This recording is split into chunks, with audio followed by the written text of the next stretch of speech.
నమస్కారం రామకృష్ణ గారు. నమస్కారం.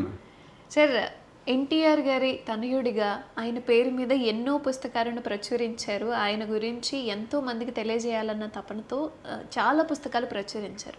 అయితే సజీవ చరిత్ర అనే పుస్తకాన్ని ఆడియో రూపంలో తీసుకురావడానికి గల కారణం ఏంటి అసలు?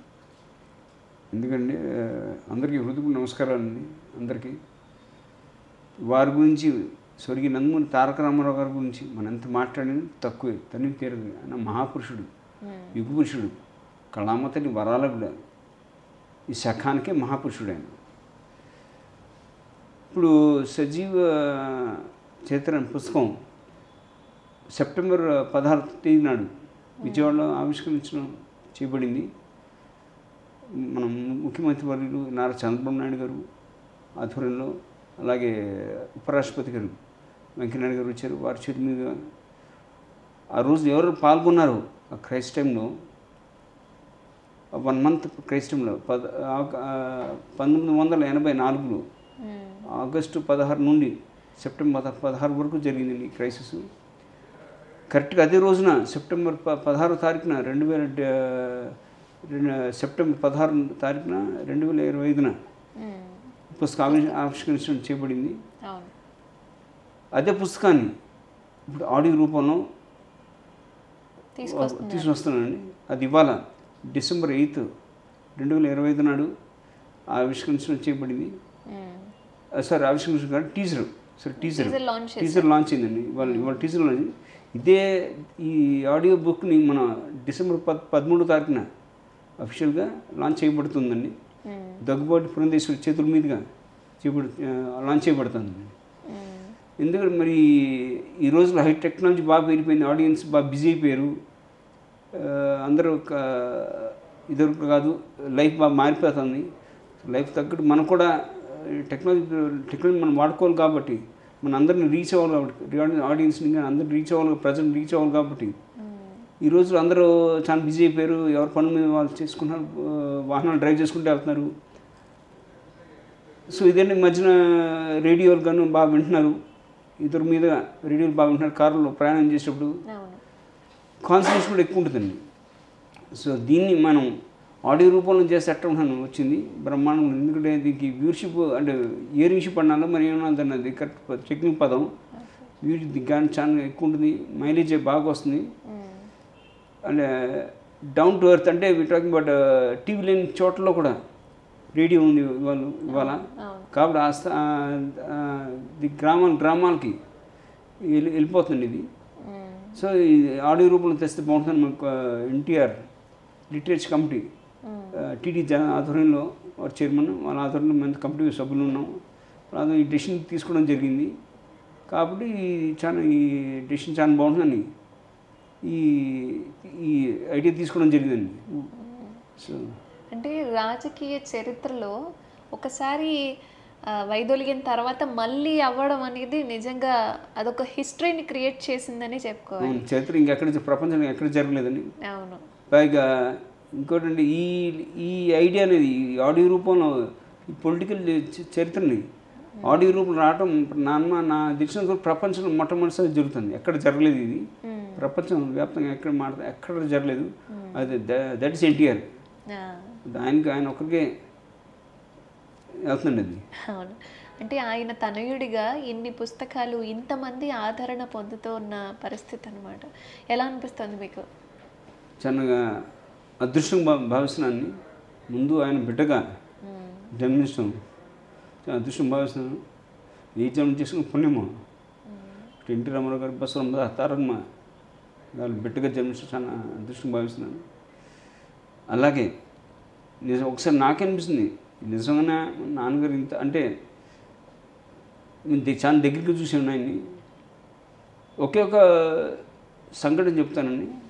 ఇంతకంటే ఒక కొడుగ్గా ఎవరు చెప్పలేరు. అంతకంటే మంచి పెద్ద సంఘటన ఎగ్జాంపుల్ ఉదాహరణ ఎవరు ఇవ్వలేరండి. ఆయన ప్రజలు గట్ట అంకితం అయిపోయారండి. ఇవాళ మా అన్నయ్య గారు నందమూరి బాలకృష్ణ గారు పెళ్లి రోజు అండి. ఇవాళ డిసెంబర్ 8, రేపు నాదండి డిసెంబర్ 9. అనుకోకుండా ఇవాళ ఆడియో రిలీజ్ టీజర్ లాంచ్ చేశారు. లాంచ్ చేసేవాడిని. చాలా అదృష్టం భావిస్తున్నాను. అంటే ఇది ఎందుకు తెచ్చిన 1982లో తిరుమల కొండపైన మైత్రి పెళ్లి జరిగిందండి. డిసెంబర్ 8th 9th అన్నయ్య గారిది 8th ఇవాళ, డిసెంబర్ 9th నాదండి. ఇద్దరు పెళ్ళికి నాన్నగారు రాలేదండి. ఆయన ప్రజలు క్యాంపెయిన్లో ఉన్నాడు. ఆయన రాలేదండి. ఇంకంతే, ఇంకా ఆయన ప్రజలు అంకితం అయిపోయాడు. ఆయన నాకు బాగా గుర్తండి. అందరూ నా ప్రెస్ మీడియా కానీ అందరూ కూడా ప్రజలు కూడా ఎక్కడికి వెళ్ళినా ఒకటే, ఏంటి బాబు ఏంటంటే మీరు బిడ్డల పెళ్ళి కూడా అలా కూడా మీరు ఇక్కడ మాతో ఉన్నాను ప్రజలు. దట్స్ ఎన్టీఆర్ అండి. అంకితం అయిపోయాడు ఆయన. ఇంకా అంతకంటే మనం ఉదాహరణ అడుగులేండి. నా బాగా గుర్తుంది, డిసెంబర్ 9వ తారీఖు పెళ్ళింది. 10వ తారీఖున నాకు మెసేజ్ వచ్చింది, నాన్నగారు మీతో స్వయంగా ఇద్దరితో, అన్నగారితో మాతో ఇద్దరితో మాట్లాడుతున్నారు ఫోన్లో. అంటే ఎక్కడ ఆయన మహానుభావుడు ఎక్కువ టైంలో మా క్యాంపెయిన్లో ఉన్నాడు ఆయన. ఆ రోజులో ఈ సెల్ ఫోన్ ఎస్టీడీ బూతులు ఇవన్నీ లేవండి. ఒక కలెక్టర్ ఆఫీస్ నుంచి కలెక్టర్ ఆఫీస్కి ఒక హాట్ లైన్ అంటూ ఉండేదండి. కలెక్టర్ ఆఫీస్ నుంచి ఇంకొక కలెక్టర్ ఆఫీస్కి ఒక హాట్ లైన్ అంటూ ఉండేదండి. ఆయన మామూలు ఎక్కడి నుంచి ఫోన్ చేశారు, నాన్నగారు ఏ కలెక్టర్ ఆఫీస్ నుంచి ఫోన్ చేశారు తిరిగి, కానీ మామూలు కింద తిరుపతి కలెక్టర్ ఆఫీస్కి రమ్మన్నారు. డిసెంబర్ 10వ తారీఖున ఉదయం టైం ఇచ్చారు. ఆ టైం మేము కింద ఉన్నాం. 4 గంటలు పట్టిందండి. దాని తర్వాత వారి దగ్గర నుంచి ఫోన్ రావడం జరిగింది. నాన్నగారి దగ్గర నుంచి వారు ఫోన్లో దిగించారు మమ్మల్ని. ఇంకా ఎమోషన్ వస్తుంది. I'm sorry. అర్థమవుతుంది సార్ మీ ఫీలింగ్ ఏంటి అనేది. అంతటి అంకితం అయిపోయాడు అన్ని ప్రజలకి. నా ప్రజలు ముఖ్యం. యా, అంటే ఇప్పుడున్న జనరేషన్లో ప్రతి ఒక్కరికి సీనియర్ ఎన్టీ రామారావు గారి చరిత్ర తెలియాలి, ఆయన యొక్క స్ట్రగుల్ తెలియాలి, ఏ విధంగా సిచ్యువేషన్ని ఫేస్ చేశారు ఏంటి అనేది ప్రతి ఒక్కరికి తెలియజేయాలి అనుకుంటున్న మీ సంకల్పం అనేది చాలా గొప్పది. అండ్ ఈ ట్రస్ట్ ద్వారా ఇంకా చాలా పుస్తకాలు మీరు తీసుకురావాలి, ఇంకా చాలా మందిని మీరు ఉత్తేజపరచాలని కోరుకుంటున్నాను. అండ్ అంటే ఇప్పటి వరకు ఆడియో రూపంలో మనం చూసాము.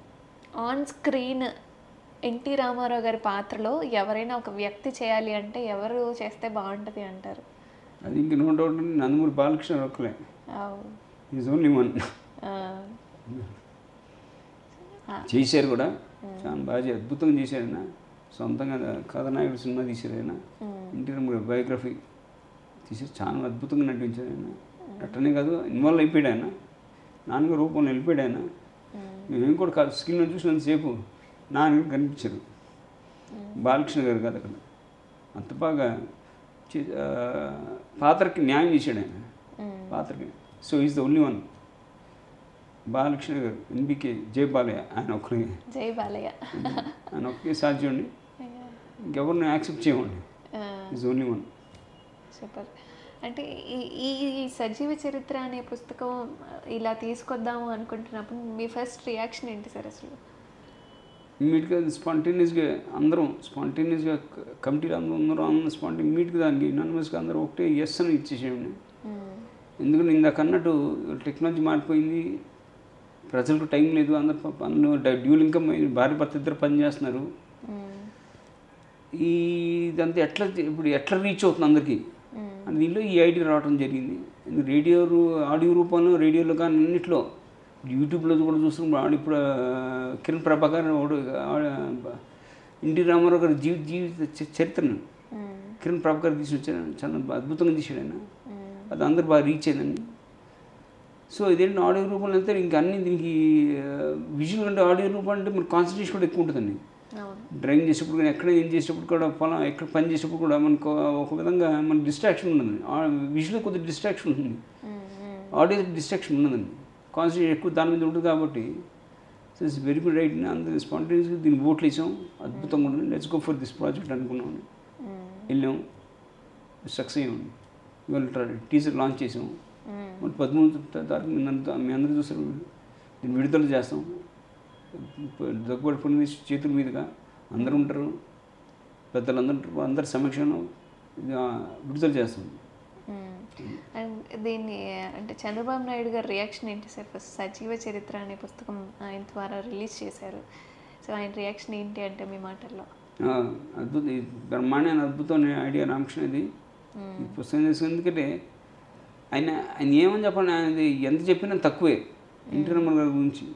Each and every day is like చరిత్ర అండి.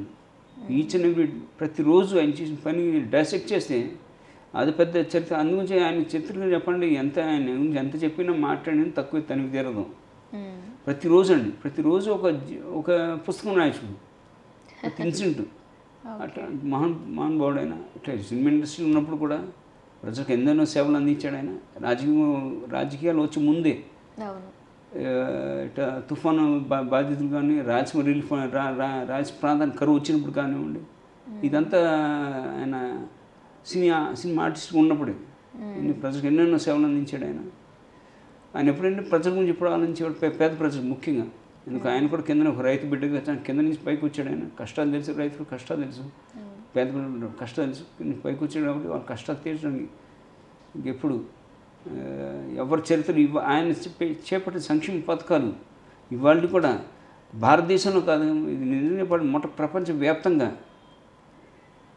ఆయన చేపట్టిన సంక్షేమ పథకం ఇవాళ కూడా వేరు వేరు పేరిట అమలు అవుతున్నాయి. ఇక్కడే కాదండి, మొత్తం ప్రపంచం అంతటా. ఇప్పుడు ఇవాళ కూడా చూస్తాం, మన అమెరికాలో ఇవాళ కూడా హెల్త్ ప్యాకేజెస్ అంటారు, ఫుడ్ ప్యాకేజెస్ అంటారు. ఇవన్నీ ఎక్కడంటే ఎన్టీ రామారావు పెట్టిన సంక్షేమ పథకాలే వేరు వేరు పేరిట అమలు అవుతున్నాయి, అంతేనండి. ఎన్టీ రామారావు గారిది ఇది విడుదలైన తర్వాత తప్పకుండా అందరు తప్పకుండా చూడండి, వినండి. దీనికి చాలా పెయిన్స్, ఆయన ఎక్స్పీరియన్స్ అయినా పెయిన్ చాలా ఉంది. అది ఎలా చెప్పాలో అర్థం కాక ఈ ఆడియో రూపంలో చెప్తే బాగా తెలుస్తుందని మీ దగ్గరికి వద్దామని వస్తున్నాం. తప్పక వినండి, చూడండి కూడా. ఫ్యూచర్లో కూడా విజువల్ కూడా విజువల్ కూడా షూట్ చేద్దాం అనుకుంటున్నామండి. అప్పుడే ప్రపోజల్ కూడా వచ్చింది. దాన్ని తప్పకుండా మేము ఎలా చేయాలో ఆ నుంచి తప్పకుండా విజువల్ కూడా తీసుకుని మీ ముందుకు వస్తామండి. ముందుగా ఆడియో రూపంలో వస్తున్నాం దీన్ని.